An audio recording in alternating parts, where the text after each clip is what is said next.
প্রিয় সুধী, আপনাদেরকে আমন্ত্রণ জানাচ্ছি নেক্সাস টেলিভিশনের কেমন আছেন অনুষ্ঠানে। প্রিয় সুধী, আজকে আমাদের স্টুডিওতে উপস্থিত আছেন একজন তরুণ প্লাস্টিক সার্জন ডাক্তার এ কে মনিরুজ্জামান সানি, এবং তিনি আজকে যে বিষয়টি নিয়ে কথা বলবেন সেটি আশা করছি যে আপনাদের সবারই খুব ভালো লাগবে বা আপনাদের খুব আগ্রহের একটি বিষয়। সেটি হচ্ছে যে ভুঁড়ি কমাতে প্লাস্টিক সার্জারি। আমাদের অনেকেরই মেদভুঁড়ি একটা বয়সের পরে বাড়তে থাকে এবং আমরা এটা নিয়ে খুবই বিব্রত হই এবং আমরা চাই যে আমাদের শরীরটা একটু খুব সুগঠিত হোক, আমাদের মানে সিক্স প্যাক না হোক, অন্তত আমরা যেন মেদভুঁড়িটা না দেখা যায়। কিন্তু আসলে তো বাস্তবতা ভিন্ন। আমরা চাইলেও এটাকে বাগে রাখতে পারি না, কখনো মানে বেশিরভাগ ক্ষেত্রেই আমাদেরকে এর কাছে পরাজিত হতে হয়। তবে আধুনিক চিকিৎসায় নানান রকম পদ্ধতি আছে এবং সেসব পদ্ধতি ব্যবহার করে বা সেসব চিকিৎসা দিয়ে আমরা সেটা উন্নয়ন ঘটাতে পারি। সেগুলো নিয়ে আমরা আজকে কথা বলবো ডাক্তার এ কে মনিরুজ্জামান সানির সাথে। সানি, আপনাকে স্বাগত জানাচ্ছি আমাদের অনুষ্ঠানে। আপনাকে অনেক ধন্যবাদ আমাকে আমন্ত্রণ জানানোর জন্য। আচ্ছা, প্রথমে আমরা কিভাবে শুরু করব? আমরা একটু জানতে চাই যে আসলে মেদভুঁড়ি কেন হয়। আচ্ছা, মেদভুঁড়ি কেন হয়, এই প্রশ্নটা তো কঠিন। আচ্ছা, এটা হাজার হাজার ফ্যাক্টর আছে। যেমন কিছু আছে জেনেটিক ফ্যাক্টর, কিছু আছে লাইফস্টাইল, কিছু আছে ফুড হ্যাবিট, কিছু আছে আলস্য, কিছু আছে রোগ। অনেক কিছু মিলে আমরা মোটা হই। আর মোটা তো একটা খুব মোটা দাগের কথা, ব্রড লাইন। হ্যাঁ, আমরা অ্যাকচুয়ালি যে প্রবলেমটা ফেস করি সেটা হচ্ছে আমাদের শরীরে সব জায়গায় কিন্তু ফ্যাট ডিপোজিশন হয়, কিন্তু যেমন ধরেন আমার ফেসে যদি ফ্যাট ডিপোজিশন হয়, আমি যদি এটা বার্ন আউট করি, আমি যদি এক্সারসাইজ করি, আমি যদি ডায়েট কন্ট্রোল করি, এটা কিন্তু চলে যাবে। কিন্তু শরীরের কিছু জায়গা আছে যেগুলোকে বলা হয়েছে রেজিস্ট্যান্ট ফ্যাট।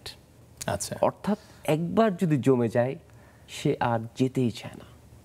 সেরকম খুব কমন একটা জায়গা হচ্ছে পেট। আমি জানি না আপনি খেয়াল করেছেন কিনা, অনেক মানুষ দেখবেন যে মোটা ছিল, মোটা থেকে শুকিয়ে গেছে, তার হাত পা সবই শুকালো, কিন্তু পেটটা কি করলো, ঝুলে পড়লো।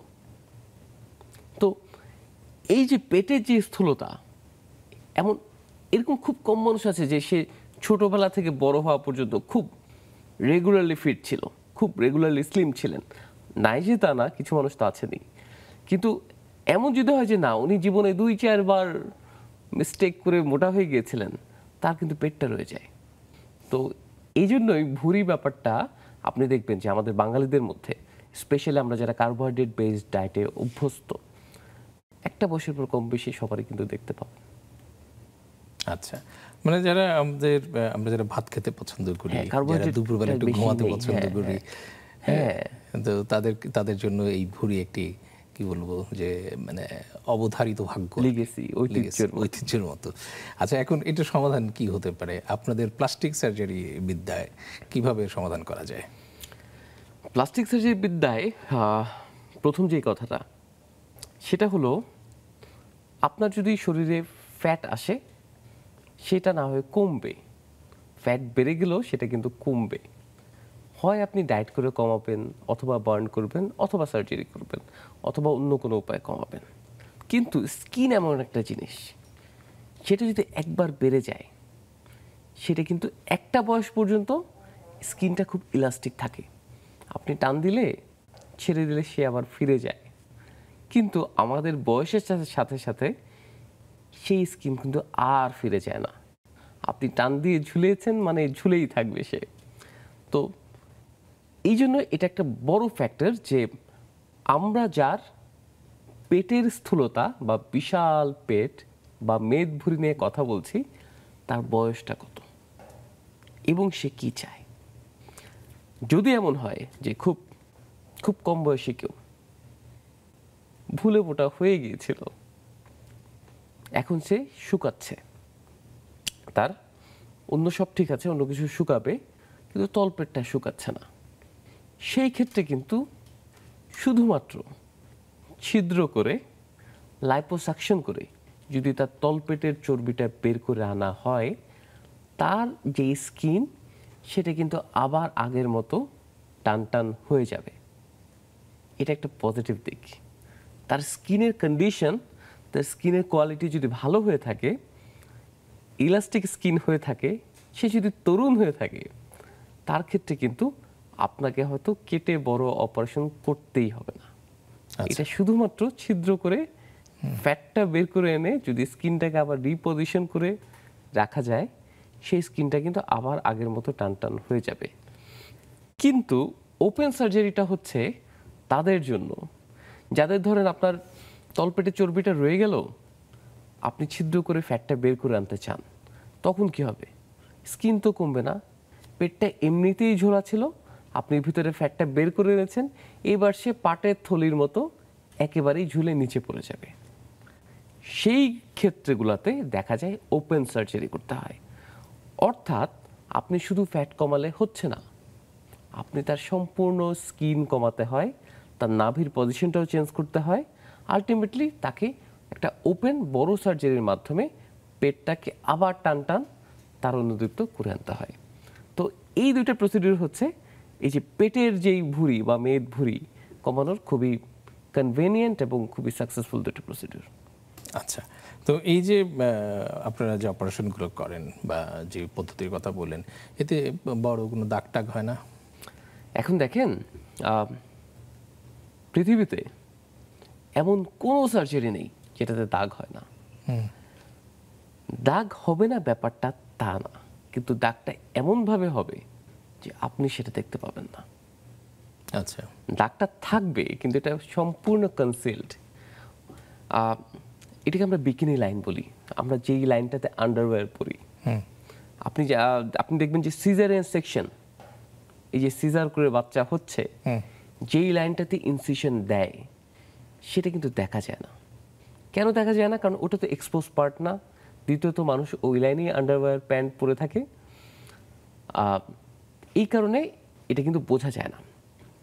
তো দাগ থাকবে না কথাটা সত্য না। যদি ওপেন সার্জারি করা হয় দাগ কিন্তু থাকবে, কিন্তু যদি প্লাস্টিক সার্জারি করে দাগটা একটু কম হবে এবং এমন জায়গায় ফেলবে যেটা আসলে কেউ বুঝতে পারবে না। তো আর এর বাইরে আরেকটা ব্যাপার ছিল লাইপোসাকশন। লাইপোসাকশনে দাগ হয় না, ওটা খুঁজেও পাওয়া যায় না।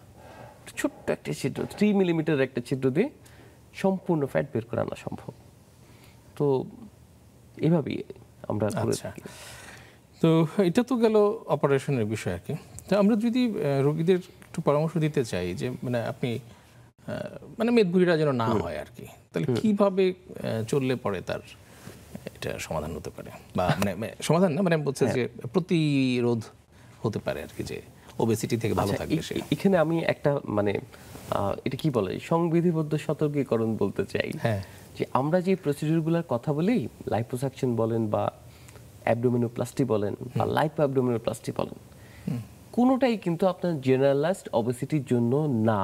আচ্ছা, ধরেন একজন মানুষ মোটা, তো মোটা তো সে মোটাই, তার মুখ মোটা, তার হাত মোটা, তার গাল মোটা, তার পা মোটা, সব মোটা, তার জন্য কিন্তু কোনো লাইপোসাকশন বা অ্যাবডোমিনোপ্লাস্টি না। তার জন্য হচ্ছে ওয়েট জার্নি। এখন আপনি বলতে পারেন ওয়েট জার্নি ব্যাপারটা কি? ওয়েট জার্নিটা হচ্ছে একজন মোটা মানুষ আমার কাছে আসলো, বলল স্যার আমি এরকম মোটা, আমাকে স্লিম করে দেন লাইপোসাকশন করে। আমি যদি আমার জায়গায় অনেস্ট হই, আমি তাকে প্রথমেই বলে দেবো যে ভাই, লাইপোসাকশন করে আপনার কোনো উপকার হবে না, you have to reduce your weight. এখন ওয়েট জার্নিটা কি? উনি আসলেন, ওনার ওজন হচ্ছে 120 কেজি। আমি তার বিএমআইটা ক্যালকুলেট করে দেখলাম যে না ঠিক আছে, 27-28 হলেও মানে তাকে 30-40 কেজি কমাতে হবে। তো তখন আমি বলে দেবো ঠিক আছে, আপনি 6 মাসের মধ্যে এই 40 কেজি কমিয়ে আসেন।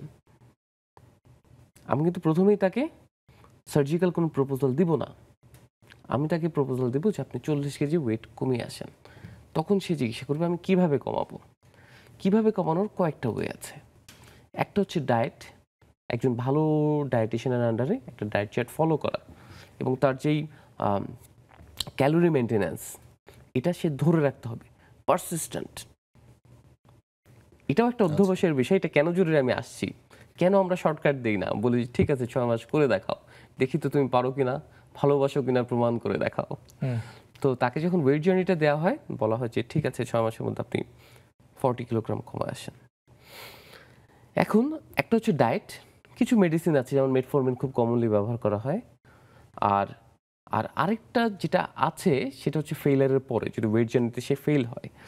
এখন 6 মাস পরে উনি যখন ফলো আপ আসেন তখন আমরা দেখি সে কি তার কমিটমেন্ট রাখতে পেরেছে কি পারে নাই। যদি না পারে সে প্রথমেই বাদ, সে আমার ক্যান্ডিডেটই না, তার সাথে আর কোনো কথা নেই। এখন 6 মাস পরে যখন উনি আসলেন আমি দেখলাম যে না, সে কিন্তু কথা দিয়ে কথা রাখতে জানে, মানে he is dependable or she is dependable, তার সাথে কমিটমেন্টে যাওয়া যায়। আচ্ছা, তো তখন আমরা বলি ঠিক আছে, আপনি যেহেতু কমিটমেন্ট রক্ষা করেছেন, এখন আমরা আপনার সার্জারি করতে রাজি আছি, আপনি এই ওয়েটে আমাকে অ্যাটলিস্ট 3 মাস থেকে দেখান। এই 3 মাস আপনি অগ্নি পরীক্ষা, হ্যাঁ অগ্নি পরীক্ষা। মানে যদি আমি খুব অনেস্টলি বলি যে মেথডিক্যালি কি করা উচিত, আমি বলছি না যে সবার ক্ষেত্রে এটা করতে হবে। যেমন অনেকে আসে বিদেশ থেকে যে আমি আসছি 1 মাসের জন্য আমারটা করে দেন, তার হিসাব আলাদা। কিন্তু আমি আপনারা তার অপারেশন করলেন, তার মেদভুঁড়ি কমিয়ে দিলেন, আবার সে যা হয়ে গেল। যে 6 মাসে নিজেকে প্রমাণ করতে পারে নাই সে তো আরো 60 বছর বেঁচে থাকবে, সে তো আবার গিয়ে মোটা হয়ে যাবে, এবং এরপরের মোটাটা খুব বিচ্ছিরি হবে, কারণ তখন তো তার তলপেট নাই, তখন এখানে সেখানে ফ্যাট ডিপোজিশন হচ্ছে, ইট ওয়ন্ট লুক গুড। তো তাকে প্রথমে নিজেকে প্রমাণ করতে হবে যে না, আমি এই ব্যাপারে দৃঢ় সংকল্পবদ্ধ যে আমি আমার লাইফটাকে আমি গুছায় ফেলবো। তো দেখা গেল এরপরে যখন সেই ওয়েটটা মেনটেন করতে পারলো, তখন আমরা দেখি যে না ঠিক আছে, she or he is the right person. এর মধ্যে কি হয়, যখন একটা মানুষ একটা ব্যাসিভ ওয়েট লস করে, তার চামড়া তো ঝুলে যায়, তখন আমাদের সিদ্ধান্ত নেওয়াটা সহজ হয়ে যায় যে আমরা কতটুকু স্কিন ফেলবো, এরপর আমরা তাকে অপারেট করি। অপারেট করারও কয়েকটা ধরন আছে। যেমন যদি এমন হয় যে না, তার লোয়ার অ্যাবডোমেনের সাথে আপার অ্যাবডোমেনেও প্রচুর ফ্যাট আছে, তখন আমরা কিন্তু আপার অ্যাবডোমেনে লাইপোসাকশন করি, লোয়ার অ্যাবডোমেনে অ্যাবডোমিনোপ্লাস্টি করি। আবার অনেক সময় দেখা যায় যে না, তার আসলে খুব বেশি ঝুলে নাই, তখন আরেকটা সার্জারি আছে মিনি অ্যাবডোমিনোপ্লাস্টি। সেটাতে কিন্তু খুব বড় ইনসিশনও লাগে না, আবার যে আম্বিলিকাস যে নাভি সেটাকেও জায়গা থেকে সরাতে হয় না, এটা অল্পের মধ্যে দিয়ে কিন্তু খুব সুন্দর একটা গড়ন দেওয়া সম্ভব হয়। তো এই যে অগ্নি পরীক্ষার মধ্যে দিয়ে যে এই বডি কন্টেনিং প্রসিডিউরে আসেন, তার রেজাল্টটা খুব পারসিস্টেন্ট এবং লাইফ লং হয়ে থাকে, এবং সে যদি সেই কমিটমেন্টটা রক্ষা করে যে এই সার্জিক্যাল প্রসিডিউরের পরেও সে একটা ডিসিপ্লিন লাইফ লিড করে থাকে, এটা সুফল কিন্তু উনি সারা জীবন পান। আচ্ছা, এখন বিভিন্ন ধরনের ডায়েটের কথা শোনা যায়, একেবারে জাদুকরি সমাধান, 14 দিনে ওয়েট কমিয়ে ফেলছে, ক্র্যাশ ডায়েট, 7 দিনে 7 কেজি, কিটো ডায়েট, হ্যাঁ। তো এবং বিভিন্ন ধরনের নামের এই ধরনের কিছু ইয়ে পাওয়া যায়। তারপরে হচ্ছে বুলেট কফি, কফি এনেমা ইত্যাদি ইত্যাদি। তো এই যে পদ্ধতিগুলো, এগুলোতে কি আসলে মেদভুঁড়ি কমে? এগুলোতে মেদভুঁড়ি কমে কিনা এটা খুব কঠিন প্রশ্ন। এই জন্য আপনি যদি 7 দিন একটা মানুষকে খাবার বন্ধ করে রাখেন, কোনো ক্যালোরি না দেন, কোনো কার্বোহাইড্রেট খেতে না দেন, ডেফিনেটলি তার কিছুটা ওয়েট কমবে। কিন্তু এখন কথা হচ্ছে, প্রথমত এতে কি সে অসুস্থ হয়ে পড়বে না, এটা একটা প্রশ্ন। আর দ্বিতীয়ত, যে 7 দিনে 7 কেজি কমালো, সে কিন্তু পরের 7 দিনে আবার সেই 7 কেজি গেইন করে ফেলবে, কারণ তার বডির সেলগুলো তো ক্র্যাভিং, সে তো ক্ষুধার্ত, এরপরে সে রাক্ষসের মতো টেবিল থেকে সব খাওয়া শুরু করবে। আপনি তো তাকে এটাকে অ্যাক্লিমাটাইজেশন করেন নাই, আপনি তার বডিকে এটাতে অভ্যস্ত করেন নাই যে সে অল্প ক্যালোরি নিয়েও দীর্ঘদিন ভালো থাকতে হবে, এটা কিন্তু হয়নি, আপনি তাকে হাংরি করে রেখেছেন। তো এগুলো নিয়ে অনেক বিতর্ক আছে। তবে যদি আপনি ব্যক্তিগতভাবে আমাকে বলেন যে আমি এটা বিশ্বাস করি কিনা, আমি আসলে এটার পক্ষে না। সত্যি কথা, আমি আসলে ধীরে, স্লো অ্যান্ড স্টেডি, আপনি একটা ডিসিপ্লিন লাইফ লিড করেন, আপনি একটা ওয়েট জার্নির ভিতর থাকেন, আপনার একটা সুন্দর পুরো বিষয়টা জীবন মানে লাইফস্টাইলের অংশ করে নিতে হবে, হলিস্টিক একটা পরিবর্তন আসুক আপনার জীবনে। আপনার লাইফস্টাইলে যখন একটা মানে সবকিছু মিলে একটা সুন্দর পরিবর্তন আসবে, তখন আপনি কিন্তু চমৎকার একটা রেজাল্ট পেতে যাচ্ছেন। আচ্ছা ডক্টর সানি, আমরা একটা ব্রেক নিয়ে ফিরে আসছি। প্রিয় দর্শক, নিচ্ছি ছোট্ট একটা বিরতির পরে আমরা আবারও এই আলোচনায় ফিরে আসবো। সে পর্যন্ত আমাদের সাথে থাকুন।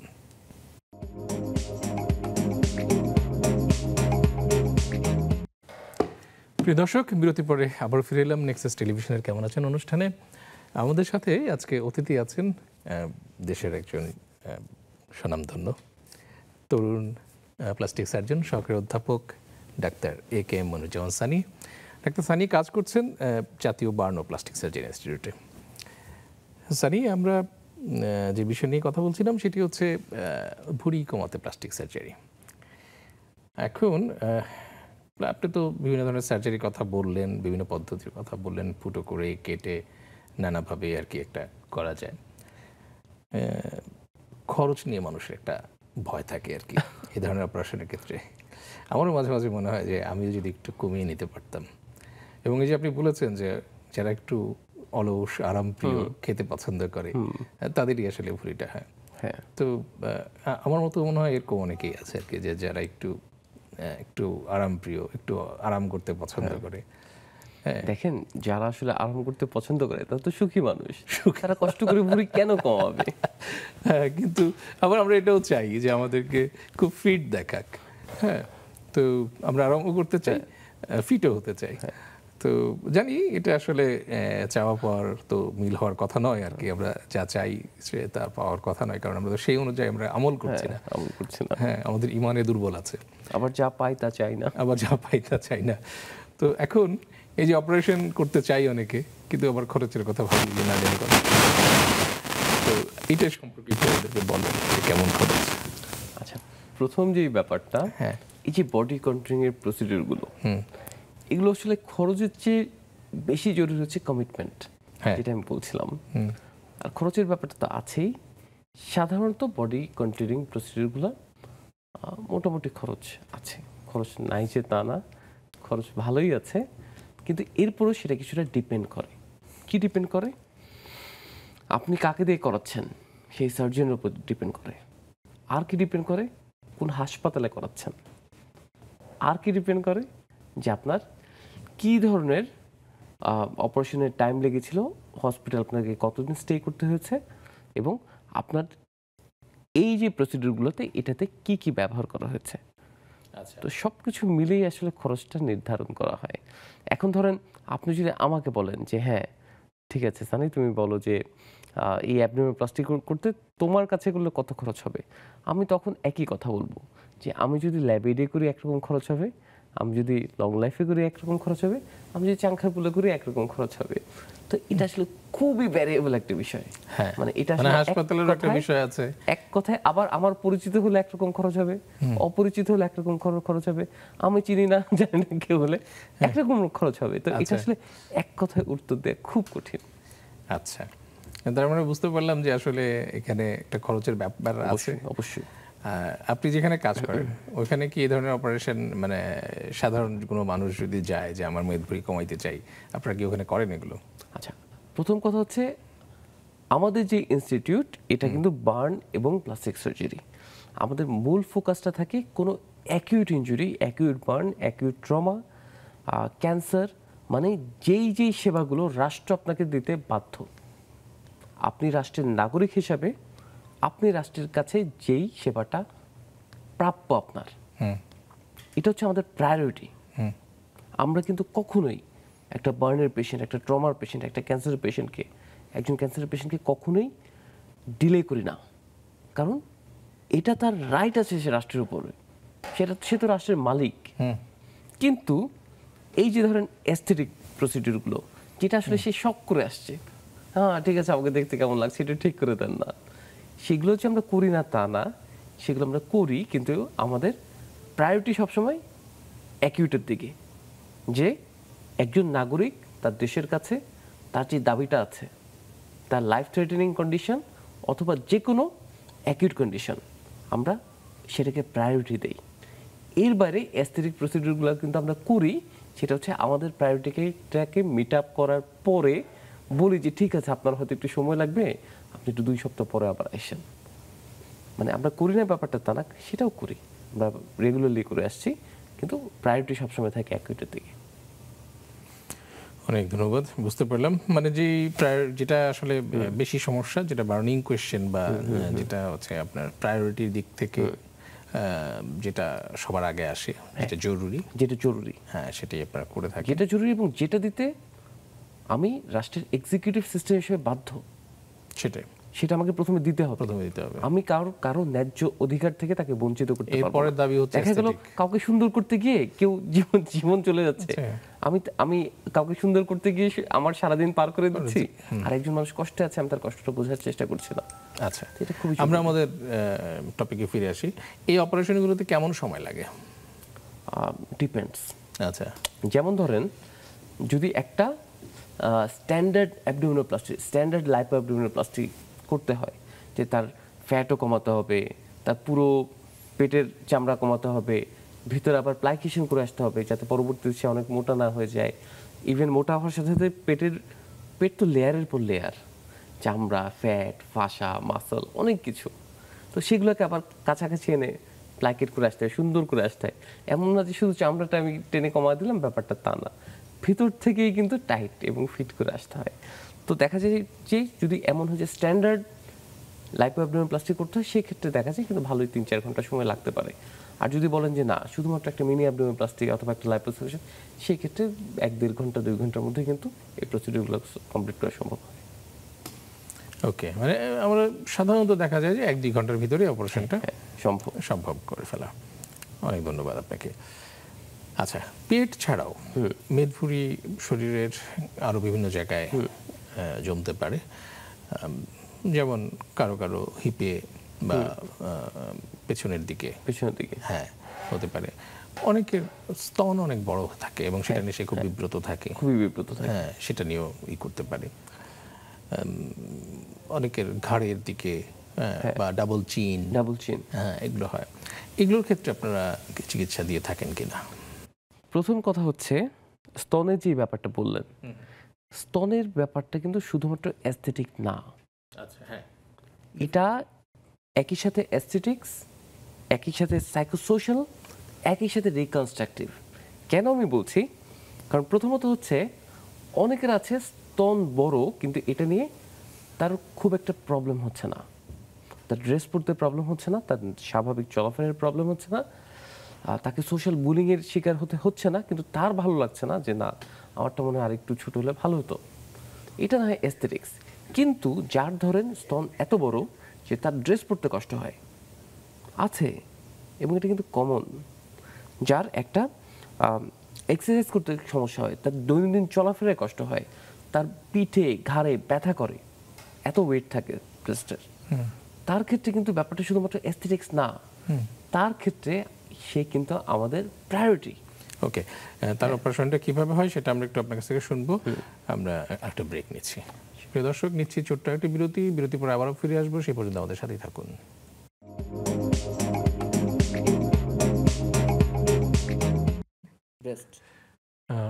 প্রিয় দর্শক, বিরতির পর আবারও ফিরে এলাম নেক্সাস টেলিভিশনের কেমন আছেন অনুষ্ঠানে। আমরা আজকে কথা বলছি ভুঁড়ি কমাতে প্লাস্টিক সার্জারি, এবং এই বিষয়ে কথা বলার জন্য স্টুডিওতে উপস্থিত আছেন আমাদের বিশেষজ্ঞ অতিথি ডাক্তার এ কে মনিরুজ্জামান সানি, সহকারী অধ্যাপক, জাতীয় burn plastic surgery institute. Doctor Sunny, আমরা যে বিষয়টা নিয়ে কথা বলছিলাম যে অনেকের স্তন অনেক বেশি অত্যধিক বড় হয়েছে এবং সেটার কি কি সমস্যা হয় আপনি বলেছিলেন যে শুধু অ্যাস্থেটিক ব্যাপার নয়, না শুধু অ্যাস্থেটিক, শারীরিক অনেক ধরনের সমস্যা তৈরি করে এবং শারীরিক, সামাজিক, মানসিক তিনটা কম্পোনেন্টে আছে। এখন এই যে এক্ষেত্রে আপনারা কি ধরনের অপারেশন করেন? আমরা রিডাকশন ম্যামোপ্লাস্টি করি। স্তনটাকে কমিয়ে তার যে বডি স্ট্যাচার এবং তার যে ডিজায়ার, দুইটাকে কনসিডার করে আমরা একটা পয়েন্টে আসি। ঠিক আছে, এই পয়েন্টে এতটুকু আমরা এখানে যেটা দেখতেও ভালো লাগবে এবং তার মনের ভিতর যে ডিজায়ার সেটাও ফুলফিল করবে। আচ্ছা, তেমন একটা পয়েন্টে এসে আমরা রিডাকশন করে থাকি। ডাবল চিনের ক্ষেত্রে আপনারা কি করেন? ডাবল চিনের চমৎকার সমাধান সম্ভব, সেটাতে কোনো দাগও থাকে না। ডাবল চিনের শুধুমাত্র একটা ভালো লাইপোসাকশন তার ফেশিয়াল প্রোফাইলটাকে চেঞ্জ করে দেয়। ডাবল চিনের চমৎকার সমাধান সম্ভব এবং কোনো দাগ থাকে না। না, আপনারা ফুটা করেন না? কেন? থুতনিতে ছোট্ট একটা 2 মিলিমিটারের ফুটা করি। আসলে দেখা যায় যে ম্যাক্সিমাম মানুষের থুতনিতে টুকিটাকি দাগ থাকে আগে থেকে, সে ছোটবেলায় ব্যথা পেয়েছিল, শেভ করতে গিয়ে কেটে গেছে, এখানে খোঁচা লেগেছে, দেখা যায় ওই কাটটা দিয়ে ঢুকি ক্লিন করে আনা যায়। মানে এতটাই চমৎকার রেজাল্ট ডাবল চিনে সম্ভব। আচ্ছা, তো এই যে অপারেশনগুলো বা এগুলোর জন্য ভালো ক্যান্ডিডেট কারা, মানে কারা করতে পারবে এগুলো, কারা পারবে না? আচ্ছা, ভালো ক্যান্ডিডেট হচ্ছে কি ভালো ইন্ডিকেশন যার সাথে আছে। যেমন ধরেন একজন ভদ্র মহিলা, উনি 2-3 বার প্রেগনেন্সির পরে তার অ্যাবডোমেনের স্কিন কিন্তু ইনইলাস্টিক হয়ে গেছে। স্পেশালি যাদের ধরেন মাল্টিপল প্রেগনেন্সি ছিল, যমজ বাচ্চা ছিল, তার স্কিন কখনোই আগের মতো রিট্র্যাক্ট করে স্বাভাবিক হবে না।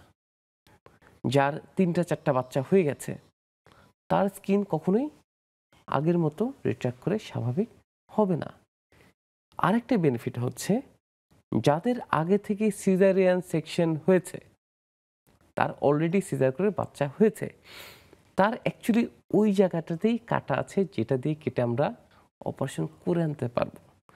অর্থাৎ তার ক্ষেত্রে কিন্তু নতুন করে কিছু দাগ হচ্ছে না। সে যেই দাগে অভ্যস্ত, যেই দাগটাকে সে তার শরীরের অংশ হিসেবে মেনে নিয়েছে, তার ক্ষেত্রে সেই দাগ দিয়েই কিন্তু অ্যাবডোমিনোপ্লাস্টি করা সম্ভব। অর্থাৎ তার মানে যাদের অনেক বাচ্চা হয়ে গেছে, যাদের মাল্টিপল প্রেগনেন্সি ছিল, যাদের একটু বয়স হয়ে গেছে, তারা কিন্তু অ্যাবডোমিনোপ্লাস্টির খুবই ভালো ক্যান্ডিডেট। এর বাইরে আরেকটা ইন্ডিকেশনের মধ্যে হচ্ছে যারা জীবনের একটা সময় অনেক মোটা ছিলেন, কিন্তু এখন তিনি তার বিবেক ফিরে পেয়েছেন। এতদিন আবেগে মোটা হয়েছিলেন, এখন বিবেকের মাধ্যমে তিনি শুকাচ্ছেন। শুকাতে শুকাতে দেখা গেল তার ওভারঅল ওয়েট রিডাকশন হয়ে গেছে, তার বডির ফ্যাটও কমা শুরু হয়েছে, কিন্তু শরীর ঝুলতে শুরু করেছে। কারণ ওই যে চামড়া তো আর কমতে চায় না, তার বিবেক ফিরে আসতে তো অনেক দেরি হয়ে গেছে। তো তখন সে কিন্তু খুব ভালো ক্যান্ডিডেট, খুবই ভালো ক্যান্ডিডেট। এখন এই চামড়া ঝুলে গেলে সেটাকে টাইট করেন কিভাবে? এই একই উপায়ে, আচ্ছা, ওই বিকিনি লাইন দিয়ে ইনসিশন দিয়ে মেজারমেন্ট করি যে ভিতরে কি কি টাইট করতে হবে, কতটুকু চামড়া এক্সেস আছে, নাভিটা যদি পরিবর্তন করতে হয় কতটুকু উপরে নিতে হবে, এরপর আমরা একটা মোটামুটি খুব সুন্দর একটা কাঠামোতে দাঁড় করাতে পারি। আচ্ছা, তার মানে হচ্ছে দেখা যাচ্ছে আপনাদের অপারেশনের যে করেন সেটা দিয়ে মোটামুটি সব ধরনের মানে ফ্যাট রিডাকশন করা, বেলি ফ্যাট, পেটের যে ফ্যাট, এটা আসলে সম্পূর্ণ রিডাকশন করা সম্ভব। এবং শুধু তাই না, বেলি ফ্যাট বা বাটকের, হ্যাঁ মানে ওটা তো অবশ্যই, কিন্তু মানে এমন না যে হোল বডি, যে জেনারেলাইজ ভাবে মোটা বলবে যে ভাই আমি মোটা, আমাকে চিকন করে দাও, এটা সম্ভব না। আচ্ছা, প্রতিদিন কতটুকু সময় ব্যায়াম করা উচিত একজন মানুষের? প্রতিদিন অ্যাটলিস্ট 40 মিনিটস। আপনি এটাকে ওয়াকিং বলেন, অথবা যে কোনো কার্ডিও করতে পারেন। ইভেন যারা তুলনামূলকভাবে ফিট, তারা কিন্তু ওয়েট লিফটিং করতে পারেন। অ্যাটলিস্ট দিনে 40 মিনিট যদি সপ্তাহে 5 দিন কেউ দেয়, সেক্ষেত্রে তার মেটাবলিজমটাও ভালো থাকবে, ক্যালোরি বার্নটাও ভালো থাকবে। আসলে সেটার চেয়ে বড় প্রবলেমটা, যেমন আপনার আমার জীবনে প্রবলেমটা কোথায়? প্রবলেমটা হচ্ছে আমাদের ডিসিপ্লিন নাই। আমরা ঘুমাই কখন আমি জানি না, আমি উঠি কখন আমি জানি না। কাট অ্যাজ ইউ গো, মানে আমার যখন যেটা প্রয়োজন আমি কিন্তু সেভাবেই চলছি, আমার কিন্তু কোনো টাইম শিডিউল নাই। এটা একটা প্রবলেম। এই কারণে আমার বডি ঠিক করতে পারে না যে সে কতটুকু কবে কতটুকু ক্যালোরি বার্ন করবে। এই কারণে আমার হাঙ্গারটা ফিক্সড হয় না যে না আমি এতটুকুই খাবো। তো আমাদের প্রথম প্রবলেম হচ্ছে আমাদের ডিসিপ্লিন নাই। দ্বিতীয়ত হচ্ছে আমাদের ফুড হ্যাবিট।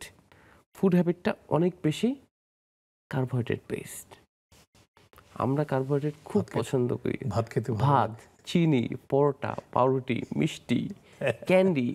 হ্যাঁ, মানে যেগুলো ভালো লাগে সবই ভালো লাগার সাথে ওই সবই কার্বোহাইড্রেট এবং সুগার রিলেটেড। এটা একটা প্রবলেম। বাচ্চারা আজকাল খুব পিজা খেতে পছন্দ করে, বার্গার খেতে পছন্দ করে, এবং বাচ্চার সাথে আমিও পছন্দ করি। আচ্ছা, আমি অবশ্য পিজা খাই না এরকম না। তো আমাদের ফুড হ্যাবিটটা একটা প্রবলেম। ফাস্ট ফুড অত পছন্দ না, কিন্তু এই যে ভাত খেতে ভালো লাগে। আর তৃতীয়ত হচ্ছে আমরা এক্সারসাইজটা একটু কম করি। এক্সারসাইজ কম করি, হ্যাঁ।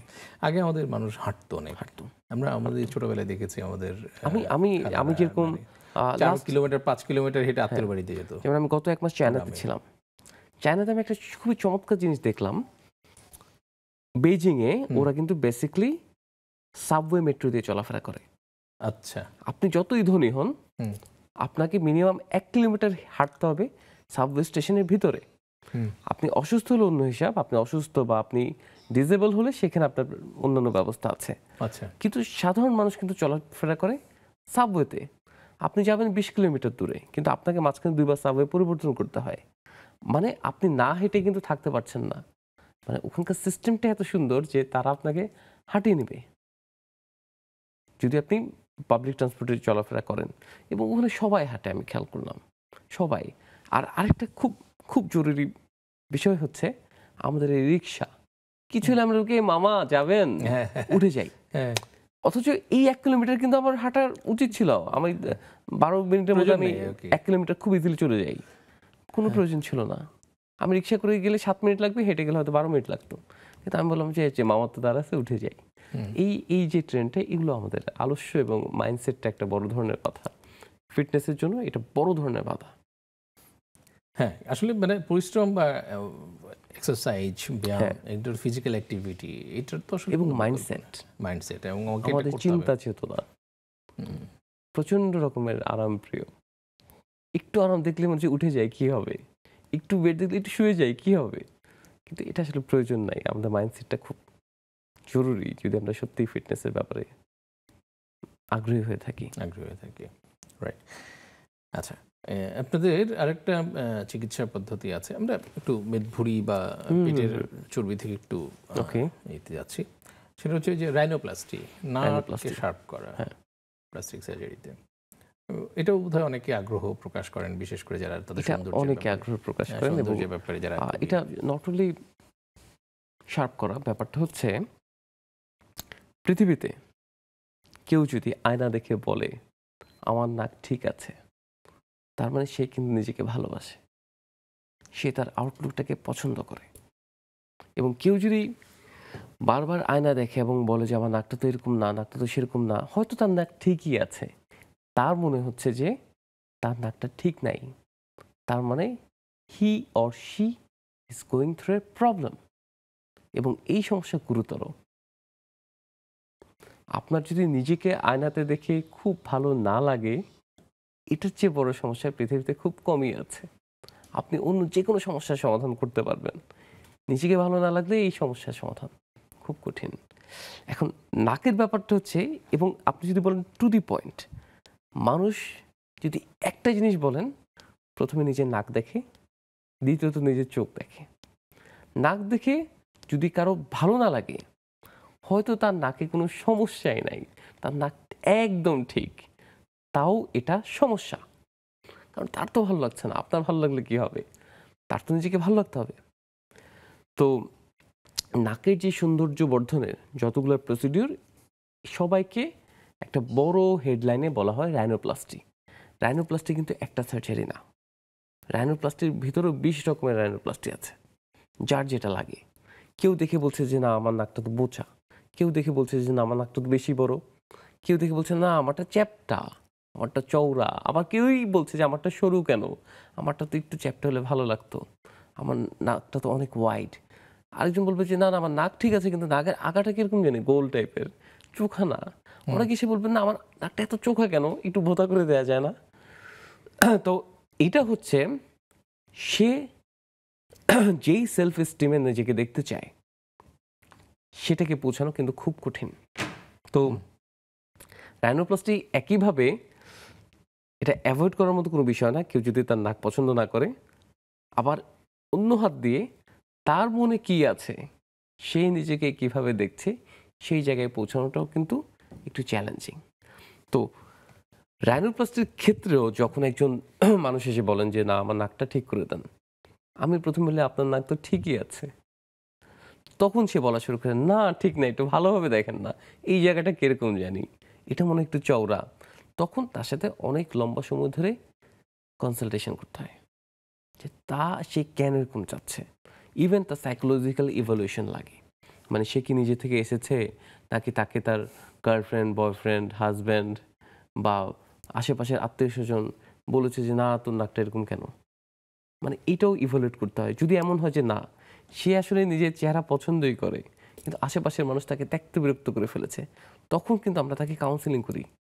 না ঠিকই তো আছে, আপনার নাক তো সুন্দরী, যে বলে এটা তার প্রবলেম, আপনার না। কিন্তু এমন যদি হয় যে না সে মন থেকে চায় পরিবর্তন করতে, তখন আমরা প্রসিড করে দেখি যে তার ফেসিয়াল প্রোফাইলটা কেমন, তার ফেসটাকে আমরা ভাগ করে ফেলি যে এই ফেসের সাথে তার নাকটা যায় কি যায় না। তো যদি না যায় তখন বোঝার চেষ্টা করি তার যে কমপ্লেইন, সে বলছে যে আমার নাক তো চওড়া, অ্যাকচুয়ালি কি চওড়া? যদি চওড়া হয়ে যায় তাহলে তো খাপে খাপ মিলে গেল। সে যা চায় এবং তার যে প্রবলেম, দুটো যদি ম্যাচ হয়, এটা সার্জনের জন্য আলহামদুলিল্লাহ। তো তখন আপনি খুব সহজেই তার ফেসিয়াল প্রোফাইলটাও ঠিক রাখতে পারবেন, তার ডিজায়ারটা ফুলফিল করতে পারবেন।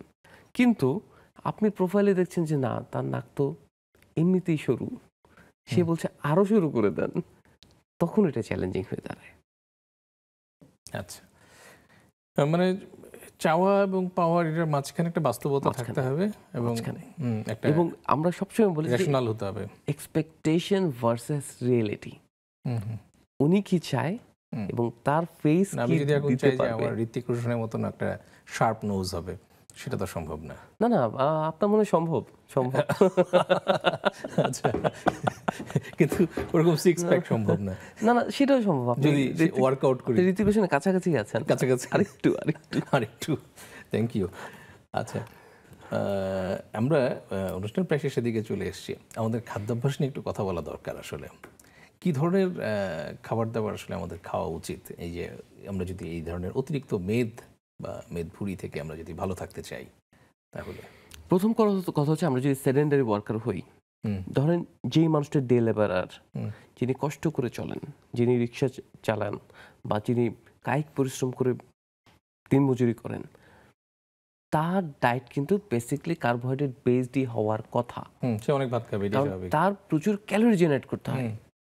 কিন্তু যে সেডেন্টারি ওয়ার্কার, যে অফিসে বসে থাকে, যে মিটিং করে, যে বড় বড় ফাইলে সিগনেচার করে, না আমরা মাঝামাঝি, আমরা সার্জনরা তো মাঝামাঝি কায়িক পরিশ্রম করি প্রচুর। তো যে সেডেন্টারি ওয়ার্কার বা ধরেন আপনি যারা মেডিসিনের ডক্টর আছেন, ঠিক আছে, ডাক্তার সাথে কথা বললাম, লিখে দিলাম, কায়িক পরিশ্রমটা কিন্তু কম। তার ক্ষেত্রে কিন্তু ডায়েটটা খুব হিসাব করতে হবে যে এটাতে পর্যাপ্ত পরিমাণ প্রোটিন ছিল কিনা, কার্বোহাইড্রেটটা মিনিমাম কিনা, যথেষ্ট ফাইবার আছে কিনা, ভিটামিন এবং অন্যান্য কোফ্যাক্টরগুলো কাভার করছে কিনা। তো এটা আসলে টোটালি ডিপেন্ড করবে ব্যক্তি নির্ভর, ব্যক্তির বয়স কত, ব্যক্তির পেশা কি, ব্যক্তির মেটাবলিজম কেমন, ব্যক্তি কেমন জীবনযাপন করে, সব কিছু মিলে আসলে ডায়েটের একটা প্ল্যানিং নিয়ে আসতে হয়। আচ্ছা, মোট কথা হচ্ছে যে একটা মানুষের তার শরীরের ওজন, তার কাজের ধরন এবং সবকিছুর সাথে মিলে তারপর আসলে ওভারঅল আমরা আসলে এই রোগীদের পরামর্শ দিই যে ফাইবার জাতীয় খাবারটা একটু বেশি করে খাবেন। এখন আমাদের তো আসলে এই মেদভুঁড়ির সমস্যাটা তো মূলত আসলে সেডেন্টারি ওয়ার্কারদের জন্য আসলে। আর সেটা ছিল বাঙালিদের একটা বড় ধরনের ল্যাকিং আছে, সেটা হচ্ছে তারা কার্বোহাইড্রেট বেশি খায় কিন্তু প্রোটিন কম খায়। না, এটা একটা বিষয় আছে, এটা থেরাপি জেনোটাইপ। আমাদের পূর্বপুরুষরা অনেকগুলো মানে দুর্ভিক্ষ বা অন্য, এটা একটা হাইপোথিসিস আছে যে অনেকগুলো মানে দুর্ভিক্ষ মন্বন্তরের ভিতর দিয়ে গেছে এবং ফলে দেখা গেছে ওই অবস্থায় যারা যারা সার্ভাইভ করেছে তারা টিকে গেছে, যারা সার্ভাইভ করতে পারে তারা মারা গেছে। ফলে তাদের একটা জেনোটাইপ তৈরি হয়েছে যেখানে হচ্ছে যে তাদের খুব অল্প খেয়েই তারা মেনটেন করতে পারে। কিন্তু দেখা গেল যে মানে এখন তো আমাদের খাদ্যের প্রাচুর্য আছে বা আমরা যথেষ্ট খেতে পারি, তো এখন আমরা যেটা খাচ্ছি ওটা আমাদের শরীরে লেগে যাচ্ছে এবং আমি জানি না আপনি বিশ্বাস করবেন কিনা, কারণ আমাদের জিনোটাইপটা ছিল আরেক রকম। আমরা যতটা খাই, ইউরোপিয়ান বলেন, চাইনিজ বলেন, জাপানিজ বলেন, কেউ এতটা খায় না। আমি খুব বিপদে পড়ে যাই যখন আমার কোনো ফরেন টিমের সাথে কাজ করতে হয়। আমি তো খেয়ে অভ্যস্ত, ওরা তো খায় না। বাঙালি সবকিছু খাওয়া নির্ভর তো।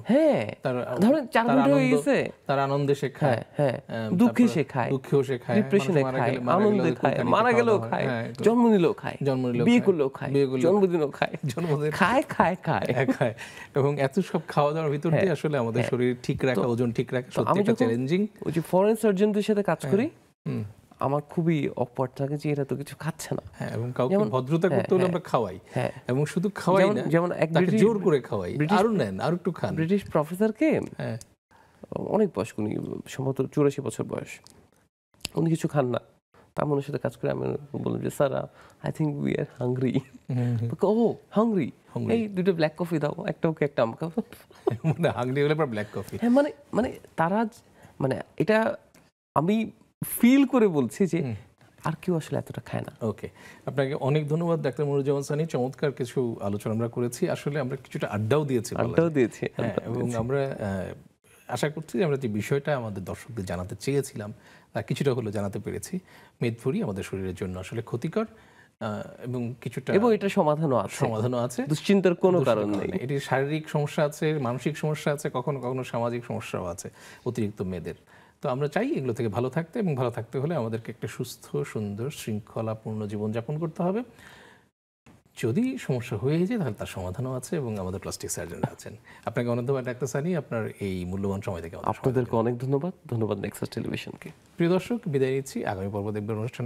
আগামী পর্বের অনুষ্ঠান দেখবার আমন্ত্রণ জানিয়ে আজকে এখানেই শেষ করছি। সবাই ভালো থাকবেন, সুস্থ থাকবেন, সুন্দর থাকবেন। শুভরাত্রি।